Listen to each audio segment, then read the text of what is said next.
So now we're on this one. So we got 2281, this number, versus MCJim. Let's see who wins in this one. Alright, so we got MCJim versus this almond here with the huge number sequence for a name. Alright, so it's going to be Brits versus almonds. Right, as we've seen before, this is a 50-50 split in terms of performance. We've seen Brits totally go crazy on the almonds and beat them, and we've seen the opposite happen with the almonds, just being the Brits with their units.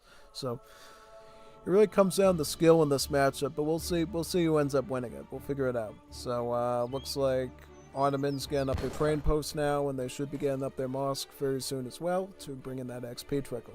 So they can maximize their XP and get unit shipments as fast as humanly possible into their build, since that's what they rely on. You know, Ottomans, you saw it the last game. You saw it as soon as that Sebastopol was on the map by Ethiopia, the Mamluks right there just going whoop, whoop, whoop like that and took it out. So that's why Ottomans build a mosque and a train post, because without all that XP to keep their unit cards running in, they can't do power plays like that. So that's why he's got. Looks like he also picked up 30 food, which is definitely nice. How about the Brits? So the Brits, they built 2 manor houses, thus 2 extra villas. If you didn't know, when you build a manor house, it's a slightly more expensive house, 140 versus the regular 100. Gives you a free villager. So if you can build all 20 of these manor houses up rather quickly, you're talking like 20 extra villagers ahead of your opponent, which is like, wow, wowza. And the Brits also still get villager cards too, by the way. So it's not like, you know, it's making up for villager cards. In fact, they can combine the villager cards with the Marabboom, and that's literally just a plus 20 advantage across the board, you know. Because a lot of the time when you see civs that have like a villager-related bonus, like Italy, Indians, Portuguese, they don't get villager cards, but Brits do, so that gives them a pretty good economic boom advantage over those civs. And it makes it so they can sort of balance out aggression with economy and be able to do quite good there, usually with their setup. Yeah, that's what you typically see. Alright, so now 3 villagers are out. It's going to be aging up with about 17, 18 villagers. Since you do get the 2 extra villagers with the manor houses, it is normal to see Brits age up with 17 to 18 vills. For a regular civ, that would look a little bit odd and it would look like a severely delayed age up. But for Brits, because you're talking 2 extra vills in the setup, it's totally appropriate to age up with 17 vills, right? And what you can age up with? You can age up with the governor. Hello, governor. You go with the governor because, well, here's the most important reason, because it comes with a bit of gold. And the gold, the 200 gold can go right into musketeer production, which is the backbone of most British setups, right? Also gives you a defensive outpost. So you can put it up with your forward base where your barracks is, or you can keep it near your base to prevent raiding from Cav. It's also a good possibility. And also the fact that Brits don't get quartermaster for obvious reasons, right? Imagine giving Brits a 400 wood age up. You know what that would do? You know how many manor houses they build out of that? That'd be crazy sauce, yeah. You'd be giving them an automatic win doing that type of stuff, right? Oh yeah, no. It's good that they don't do that, yeah. Alright, so what treasure is this here that they're competing for? Herdables? Okay. I mean, it can be good for the Ottomans, especially if they go in age 3. They're going up with quartermasters. Alright, so they did go with the gold trickle first. They are going with the quartermasters, so we don't know 100% if he's going fast fortress. Like straight up fast fortress. He could be going semi-fast fortress. That's a possibility here, so we gotta watch this pretty carefully. He's going for he's going for 700 wood first. So yeah, he is sort of playing a bit more safe, I think. Because he knows his opponent is the Brits. And the Brits are going to be roaring out of the gate with muskets. So yeah, Ottomans do have to play a bit cautiously around him. And here's the thing. If he can get double barracks Jan up, he does enjoy basically having the higher stats on the Janissaries over that of the muskets. But the thing is, the Brits get so many extra vills with their manor booming that they can overrun the Janissaries with just pure numbers once they can eventually get to like a 3 barracks musketeer spam, basically. It starts as 1 barracks, then 2, and then we've often seen 3 barracks musketeers in these 1v1s, so it gets pretty intense very quickly. Yeah, so now 700 wood's coming in, right? And then you follow that up with 600 wood, and you use all that wood to set up your barracks and get as many manor houses as you can. So right now, it's on 5 extra bills. It's probably going to be able to pick up a good lion's share of them between this and the other crate shipment as well. But he does have to be careful because Ottoman is going to not... Oh, wait a second. So he is still going to go for the fast fortress. Is that right? Yeah, he is. But he did so at a bit of a slow pace. Yeah, he went with the wood first and then the gold. Interesting choice, because usually when we see these fast fortresses, you go with the 700 gold first, and then you go for the wood. Because it looks like with the food stockpile he's getting that he's not going to be training troops before he clicks up to age 3. So I don't know why you would send the 700 wood first. You should have sent the gold first, and then the wood, so you can get a better age up time, because time is ticking against Brits, because they're going to be aggressive with muskets usually. So you need to make sure that you're getting to age 3 as quick as possible so you can lay down 6 Abbas, 2 Falconet, any sort of power card that you really need to like fight that off. Alright, so he is going up. What is he going up with? Going up with Exiled Prince for age up speed. That's good. You're going to have to make up some of that time, I think, since you started with the wood and not the coin. Very important. He's getting hunting dogs now. Very nice for the Janissary costs. How many Brits muskets are we on? So this stage we already got our first batch right here. Next batch is coming in right behind it. So muskets 1, and then we got muskets 2 there. So that's great. Lovely, actually. Yep. An outpost over here, attacking the explorer. Very nice.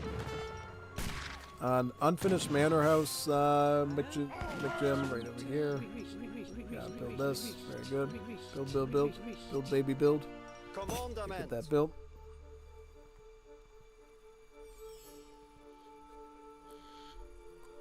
Alright, Janissary's here. Very nice. Okay, so he is going to go for the Falconets now. So he's recommended you keep the Janissaries near your base until the Falconets arrive, and then just sort of go out as a group. Kind of don't want your Jans being picked off and then the Falconets having no one to protect them. That'd be very, very bad. Very, very bad, yeah. Don't really want to have that happen, do you? Nope, definitely not. So let's back up. Back up. Go back here. Very nice. There we go. Oh man, look at that. What happened there? Crazy.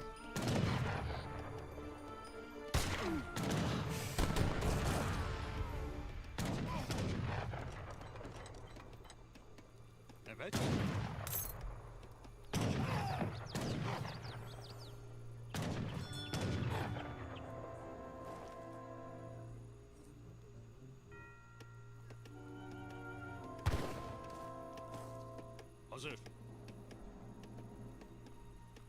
Emrin.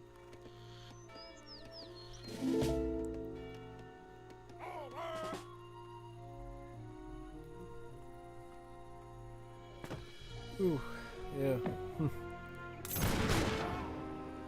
Oh, we went for the 6 Nizam shipment. Now that's interesting. We don't usually see that a lot from the Ottoman players, typically. Going for Nizams in age 3? Man, that's special. I think we've seen a few Nizam Sams and decks, but I don't think we've ever seen them be used before, right? Oh.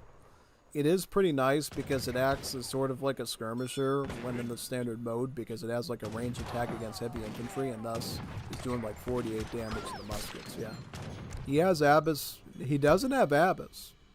That's a little odd, because I think you would have wanted Abbas over 11 Azaps, because I don't think Azaps this deep in are gonna do much for you. You'd rather have the 6 Abbas out first and then send the Nizams in. Then that way you got like really good anti-heavy infantry popping power. Because here's the thing.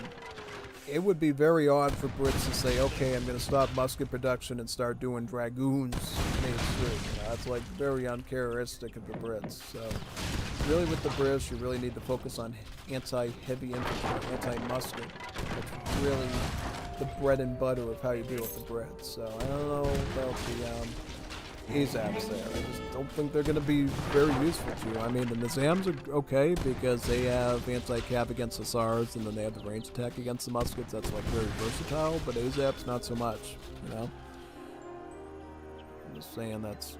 Okay, so it looks like Brits are moving forward with some muskets here, and they do wipe out one Jan. Sending the other ones running at this point, so a little bit of a pursuit there. Going for advanced artillery, so going for that mortar in H3. That can be a very powerful play, because what the Ottomans can do is they can pull back, wait for that mortar to appear, and let the mortar take out the town center, right, and keep the falconets and the infantry there as sort of a protective unit to guard, you know? That's basically it. Right? Looks like MCJim did try to ship in longbowmen. That work. Oh no, he trained longbowmen, so he's training archers now. Okay. Alright, he's going up with the adventurer. I believe that'll give him some longbowmen, right? Yep, nice batch of longbowmen. Some minutemen out. Yeah, at this point, longbowman is probably your best bet. You know, the longbowman is going to have 22 range, so you can try to keep it out of range of that. Ah, man, but you're not moving it away from the Falcons, though, man. Oh, boy. You got to get them away from the artillery, though. Like, try to hold them back and try to lure out the heavy infantry first. And then when your two falconets arrive, you can try to micro those Falcons down with the archers and the falconets. Yeah, no, you got it. I know you're in a tight bind here, but it's... You just can't be losing army like that when you've got falconets and infantry in your base. And not to mention that, he's got the mortar out too. They're shelling his position like crazy over there. Yeah, no. Not good. I would say not good, man. Not good. Very not good. Oh, man. Very devastating. Absolutely. Yeah, big time.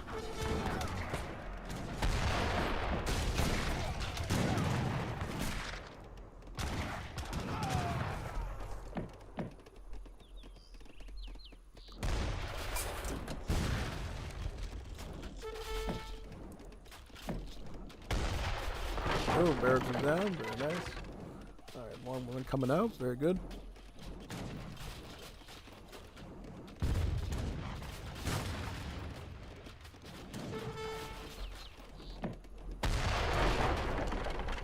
Yep, mortar's doing a great job there in the back. Just sieging it from long range. Yep.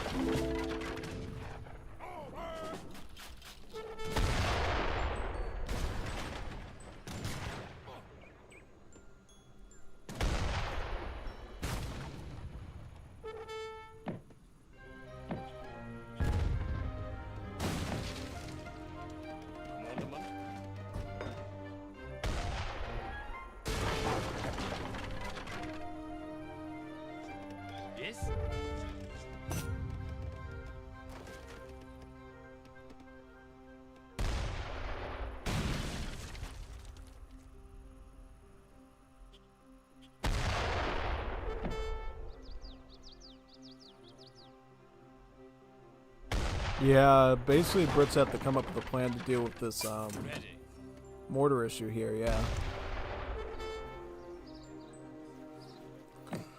So he hasn't sent the falconets yet, right? So, yeah. How many vills is the Brits on? Only 26. Yeah. Get an outpost up and get your falconets, man. And try to fight the infantry off with that. Yeah, that's what I would do. The only threat would obviously be the Sifahi shipment, yeah, but it's looking like at this point he's just going to go Industrial Age. Yeah, see, knows how the Ottoman players stop training units. He's just going to go Industrial Age and just drop bombards on you. That's like a fact. And then he's going to go Vizier. He's going to go Vizier, get 3 guard Sifahis. Oh, the Tycoon. He's going for the Tycoon. Wow. That's an interesting one. I thought I was gonna go Vizier and get like 3 guard Sufahis and then run them with the bombards as a decent like formation, but yeah, that works as well.